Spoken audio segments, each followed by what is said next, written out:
I want to tell you about the night of our company holiday party, when my boss collapsed in front of a room full of people, and I rode to the hospital in the ambulance with her and sat in a waiting room for 4 hours while the rest of the office went home.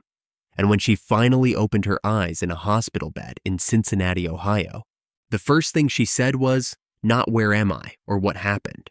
The first thing she said was, "You're the only one who stayed." And she said it the way a person says something they already knew before they said it. But I'm getting there. Before I continue, if you've ever stayed somewhere, you didn't have to stay because leaving would have felt wrong. Leave a like, because that is the most accurate way I can describe the 4 hours I spent in that waiting room, and I want you to understand it before I tell you what it meant. Her name was Vivian Aldridge. She had been director of operations at our consulting firm for 6 years before I joined as a senior analyst.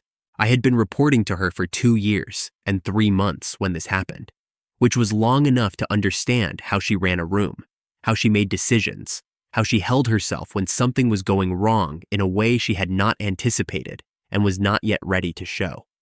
She was 44. She was precise and demanding in the way that good leaders are demanding, meaning she expected from other people exactly what she expected from herself, which was a great deal.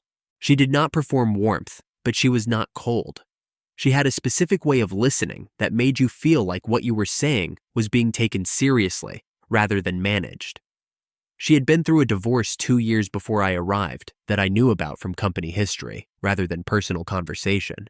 And she had a daughter named Mara who was 12 and lived with her 4 days a week, and whose school schedule I had inadvertently memorized from 2 years of watching Vivian organize her calendar around it. I did not know her outside of work. That was the honest shape of things. She was my boss. I respected her completely and worked well with her, and did not, in the 2 years before the holiday party, think about her as anything other than those things.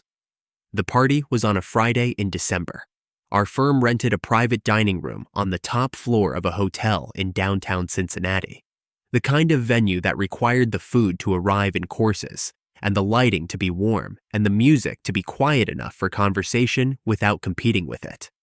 About 60 people attended. I arrived just after 7, talked to the people on my team, ate the food, participated in the gift exchange with the professional enthusiasm the gift exchange annually required, and did the general work of being present at an event I had not chosen but was not opposed to. Vivian was doing what she always did at company functions, which was move through the room with complete competence, talking to clients, talking to the executive team, talking to staff in a way that made each conversation feel like it had her full attention. She was wearing a dark green dress I had not seen before, and had her hair differently than she usually wore it at the office. And I had noticed this the way you notice a small change in something you see regularly and then not thought more about it. Around 9 o'clock, I was near the bar, talking to my colleague Rashid, when I saw her across the room. She was standing near the windows. She had been in conversation with 2 senior partners a moment before, but they had moved away, and now she was standing alone, and something about the way she was standing was wrong. Not dramatically. Just the specific wrongness of a person whose body is doing something their face has not yet registered. Her hand went to the window ledge. One slow movement, then her other hand. I set my glass down. I was across the room in about 8 seconds. I had covered half the distance when she turned slightly, and whatever she had been trying to hold together stopped holding. She went down the way people go down when the decision has been made for them, not a fall, more like a folding. I got there in time to catch the worst of it, one hand at her back, one hand at her arm, and she went to the floor with me beside her, rather than alone on the marble. The room noticed. Then the room did what rooms do in those first 15 seconds of emergency, which is stop completely. I said her name, nothing. I said it again. Her eyes were closed. I looked at Rashid, who had followed me across the room, and said, "Call 911. He had his phone out before I finished the sentence. What happened next was the controlled chaos of a room full of people who wanted to help and did not know how. Someone brought water. Someone asked if she was diabetic. Someone else asked if they should loosen something. I said, please give her air and please stay back, and kept my hand on her arm because that was the only thing I knew how to do. That was definitively useful.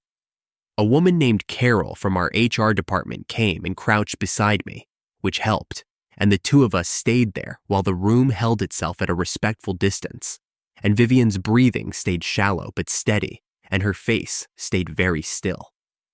The paramedics arrived in 11 minutes. While they worked, her eyes opened for a moment, not fully, just the partial opening of someone coming up from something heavy. She looked at the ceiling. Then her eyes moved and found my face, which was the closest face in her immediate field of vision. She did not say anything, but something in her expression, even then, was less afraid. They put her on the stretcher. One of the paramedics asked if anyone was family. The room was quiet for a moment. I said I would go with her. Nobody argued. I do not think anyone wanted to be the person who argued. In the ambulance, I sat against the wall and watched the paramedics do what paramedics do and kept out of their way. Cincinnati moved past the small windows and the back doors, the December streets lit and quiet. I thought about Mara and whether someone needed to call her mother's emergency contact, which I knew was a woman named Patricia, a sister in Columbus, because I had updated Vivian's personnel file 3 months prior when she had changed it. I called Patricia from the waiting room. She said she would come. She said thank you in the voice of someone who needed to get off the phone and start moving. Then I sat down. Before I tell you what the next 4 hours were like, I want to ask you something. Have you ever stayed somewhere not out of obligation and not out of heroism, but simply because leaving did not occur to you as an option? Comment yes or no, because that is the most precise description I have of why I stayed in that waiting room. It was not a decision I made. It was the absence of a decision in the other direction. Leaving would have required choosing to leave, and choosing to leave did not feel available. The waiting room was the kind of waiting room that December hospitals have, warm and fluorescent lit, and smelling of coffee from a machine that had been running all day. There were other people in it, a man with his teenage son, an older woman with a magazine she was not reading. A television in the corner was showing a news program with the sound too low to hear. I sat in a chair along the wall and checked my phone. Rashid had texted asking for an update. I sent one. The senior partners had sent a group email asking to be kept informed. I replied briefly.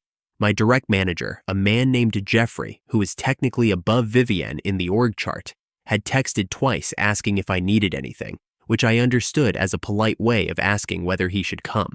I said I was fine and that I would update everyone as soon as I knew anything. Then I put my phone face down on my knee and waited. Around 11, Patricia arrived.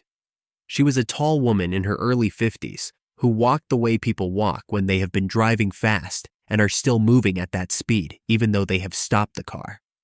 She found me in the waiting room and I stood up. "You're from the firm?" she asked. Yes. I gave her my name. She shook my hand with both of hers and then went to find the nurses without further conversation, which was the right priority. She came back 20 minutes later and sat across from me. "She's stable," Patricia said. "They think it was a vasovagal episode, complicated by exhaustion and low blood pressure." She paused. "She's been working 60-hour weeks since October." "I know," I said. Patricia looked at me. She had Vivian's eyes, the same direct quality. "How long have you been here?" I looked at the clock on the wall. "About 3 hours." She studied me for a moment. "Did anyone else come?" "No." "Did they offer?" I thought about Jeffrey's text. "Not exactly," I said. Patricia nodded slowly, not surprised, but not without feeling about it. She said, "Vivian doesn't ask for things easily." "I know," I said. "She's been that way since she was 7, Patricia said. She ran a school fundraiser by herself at 9 because she didn't want to ask the other kids to do the parts she thought she could handle. She paused. She has been handling things alone for so long she has forgotten to notice when someone shows up. I looked at the television on the wall. The news program had moved on to weather. Patricia said, "You can go. She's going to be fine. I'm here now. I know, I said. I'd like to stay until she's awake, if that's all right. Patricia looked at me for a long moment, the kind of look that is doing something other than just looking. Then she said, "Yes. I think that would be all right." Vivienne was moved to a room around midnight. Patricia told me she was awake and asked if I wanted to come in for a moment, which I understood as something Vivienne had said rather than something Patricia had decided. The room was the standard kind, lit softly, the monitor beside the bed making its quiet, regular sound, the window showing a slice of Cincinnati night. She was sitting up slightly, the hospital pillow adjusted behind her.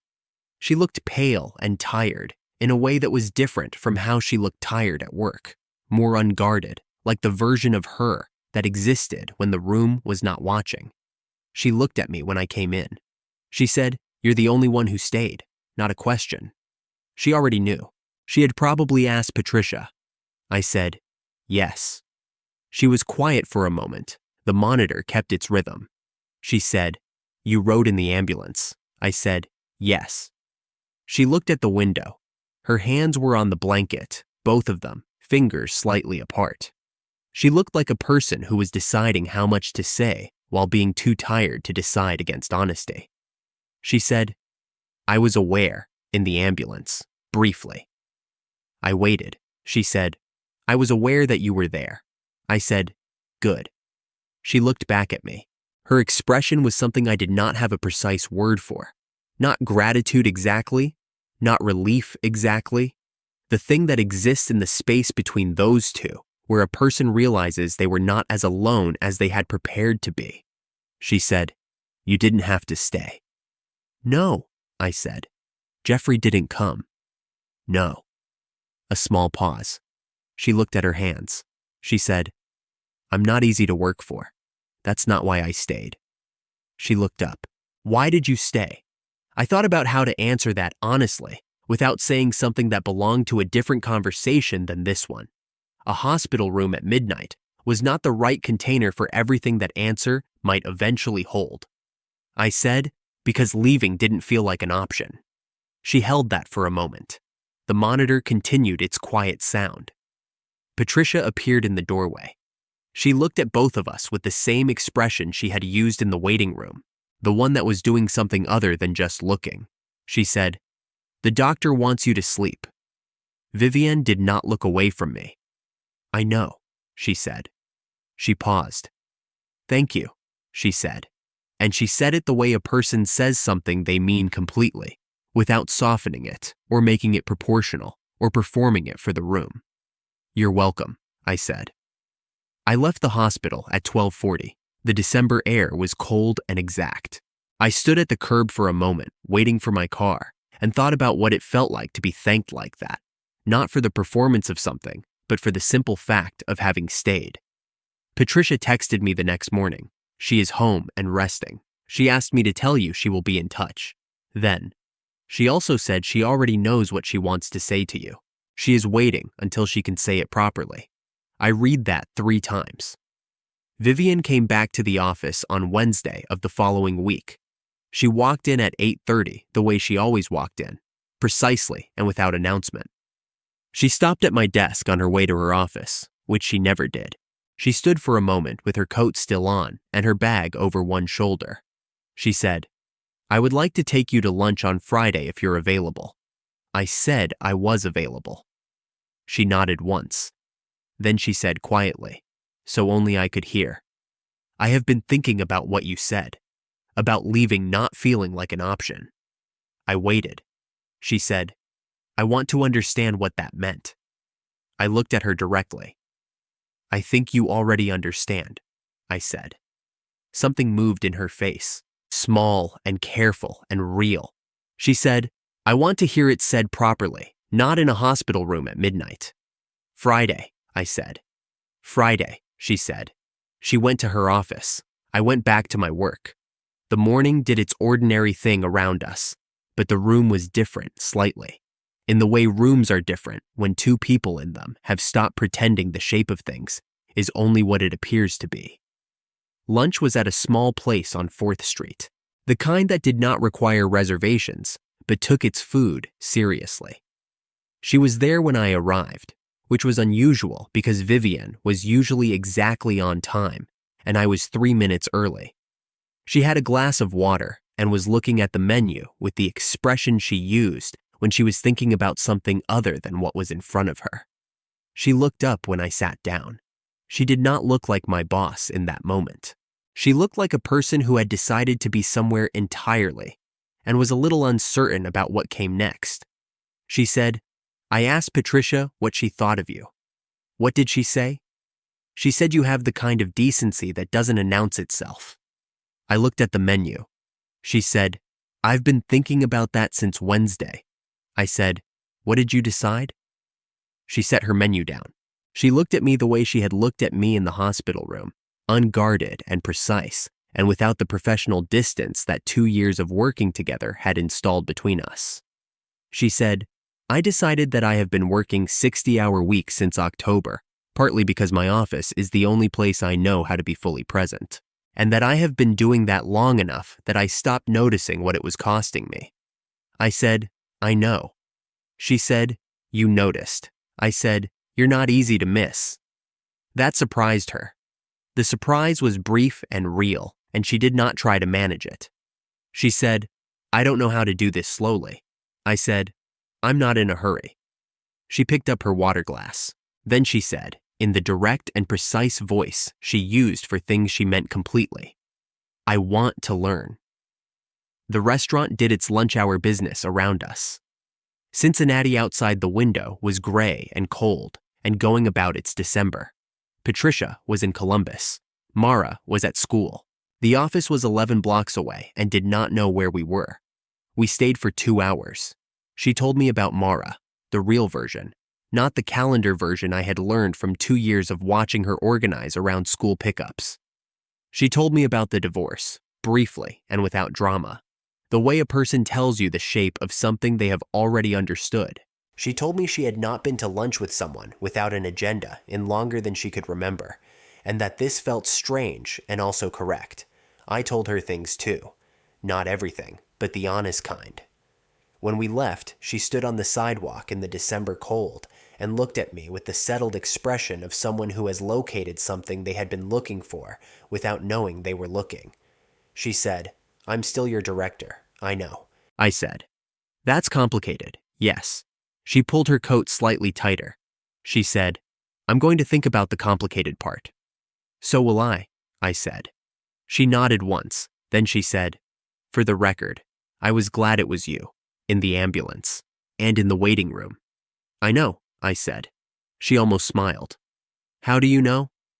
"Because you said it the way people say things they've already known for a while," I said. She looked at the street, then back at me. She said, "My sister called me this morning.